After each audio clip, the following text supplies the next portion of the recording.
ذرا تصور کیجئے جب آپ کی سانسیں رک جائیں گی، آنکھیں بند ہو جائیں گی اور دنیا سے آپ کا رشتہ ختم ہو جائے گا تو سب سے پہلے آپ کی ملاقات کن سے ہوگی؟ فرشتوں سے۔ لیکن سوال یہ ہے کہ وہ ملاقات رحمت کی ہوگی یا عذاب کی؟ اگر آپ ایمان پر قائم رہے، نمازوں کی حفاظت کی، قرآن سے تعلق رکھا، حلال روزی کمائی، والدین کے حقوق ادا کیے، لوگوں پر ظلم سے بچے اور اللہ سے توبہ کرتے رہے تو رحمت کے فرشتے آئیں گے اور کہیں گے اللہ تخافوا ولا تحزنوا وابشروا بالجنۃ التي كنتم توعدون، کہ نہ ڈرو نہ غم کرو بلکہ اس جنت کی خوشخبری قبول کرو جس کا تم سے وعدہ کیا گیا تھا۔ لیکن اگر کوئی شخص اللہ کی نافرمانی کرتا رہا، اس نے نماز کی بے قدری کی، حرام کمائی، ظلم، جھوٹ، زنا اور والدین کی نافرمانی کر کے زندگی گزاری تو اللہ تعالیٰ فرماتے ہیں وَلَوْ تَرَىٰ إِذِ الظَّالِمُونَ فِي غَمَرَاتِ الْمَوْتِ، کہ کاش تم دیکھتے کہ جب ظالم لوگ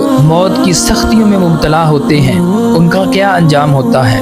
تو فیصلہ آج ہوگا کہ موت کے وقت استقبال کے لیے آپ کے پاس رحمت کے فرشتے آئیں یا پھر عذاب کے لیے۔ اس لیے ابھی بھی وقت ہے، ابھی نمازیں شروع کیجئے، قرآن کی تلاوت، والدین کی فرما برداری اور اللہ تعالیٰ کی فرما برداری اور رسول اللہ صلی اللہ علیہ وسلم کی اطاعت میں اپنی زندگی گزاریے۔ اللہ تعالیٰ ہم سب کا خاتمہ ایمان پر فرمائے۔